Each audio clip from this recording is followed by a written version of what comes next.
So I've hit a fork in the road in my life. I could try to go on, be successful in life, and start working towards going to be a successful adult and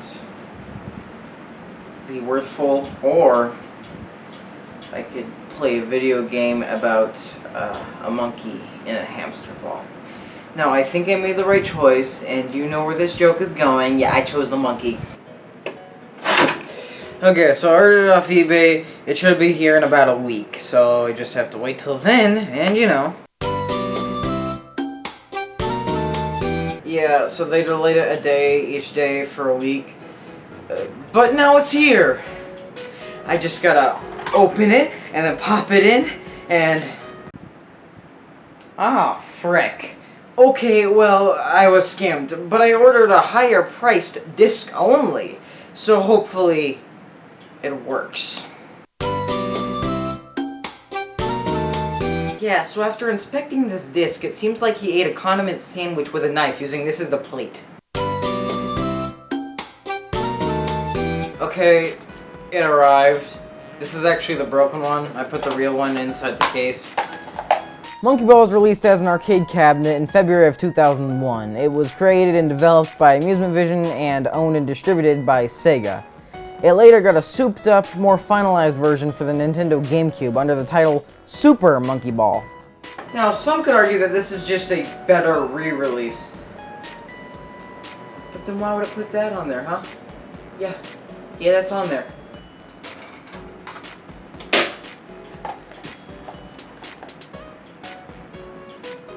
But before we start, of course, we gotta look at the cover, right? See, right here.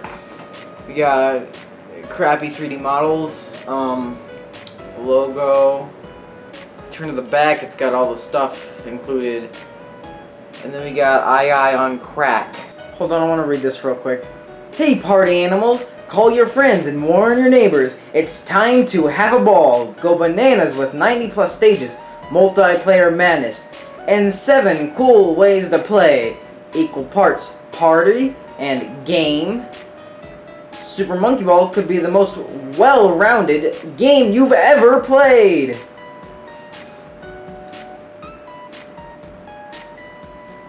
It's monkeys and hamster balls. But without further ado, this is Super Monkey Ball. Okay, I'll admit, that's not what I was expecting. Oh, and the story for this game was just the monkey family wants bananas.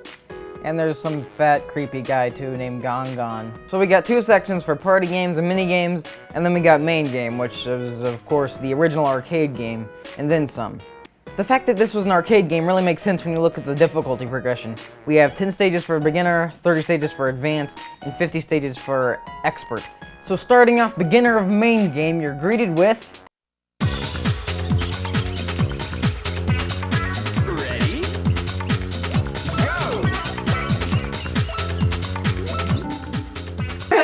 Weird! Yeah, so the best way to really understand how this works is to realize you don't move your character, you move the stage. Sort of. See, it's weird. You'll get used to it after a while. So I've decided to start logging my experiences with the game.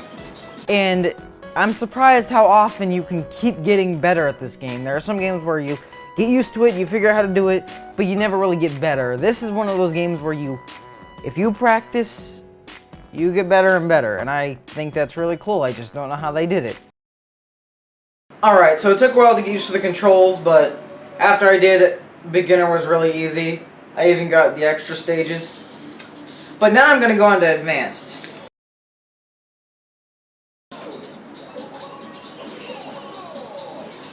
Right. This music's pretty good. Speaking of the music, it is surprisingly amazing. It fits and complements the gameplay well, and it's honestly pretty calming, but not too calming. It really works, and it's also really catchy. I'll play some samples for you right now.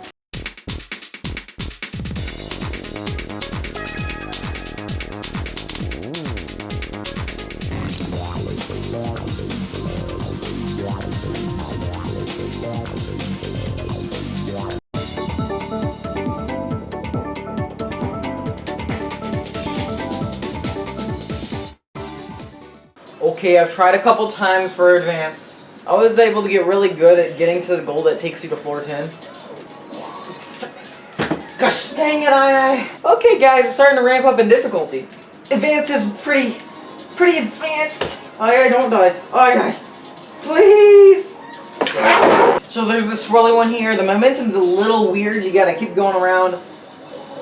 I've died to it a couple times. It's not that bad though. I've still gotten it a few times. Alright, I've made it to the final stage. I have no more lives left. Let's go. Oh, no! It's day 4. I finally beat advanced. Alright, I guess it's time to go on to expert now. Alright, so after the first few stages, I'm not getting good vibes. It's way too much not a good sign for me. Well, how about we take a break from the main game and play some of the side games, like Monkey Fight? Oh, hell yeah! Well, the only reason why they're separated is because this one you can play simultaneously with other people, and this one you have to take turns. Which they should really just be put together. It really doesn't matter. But let's go through these together. First up, Monkey Fight. Game settings. Final round.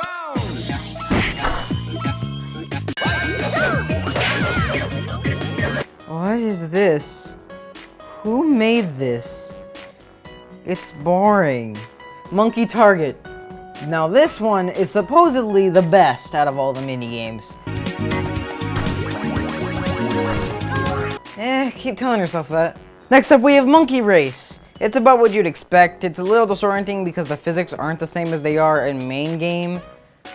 But it's really not that special. I mean, the items aren't really worth talking about, and the stages are just kind of there. Monkey Billiards, it's 9-ball. Monkey Bowling, it's weird bowling I dislike, and it's really weird and I hate it.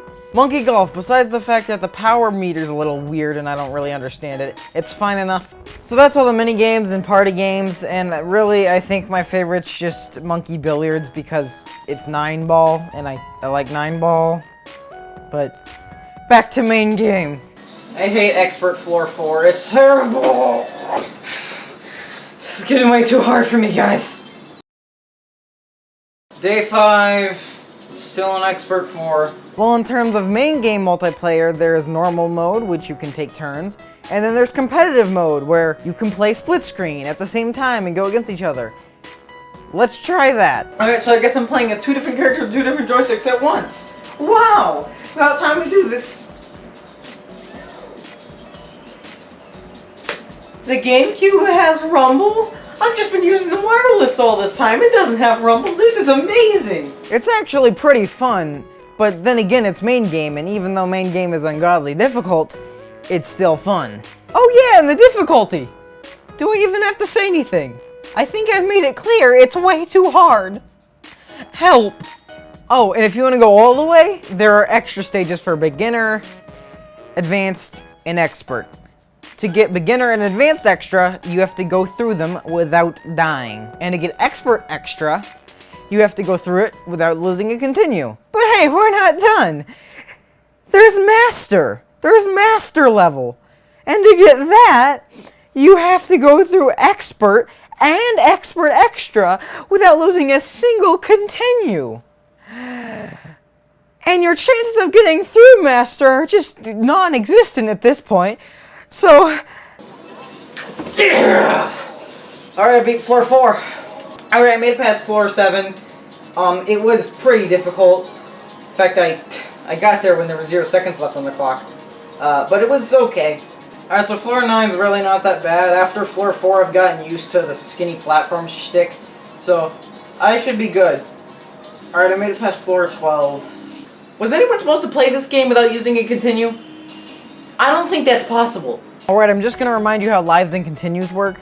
So you get 3 tries or lives for each continue. There you go.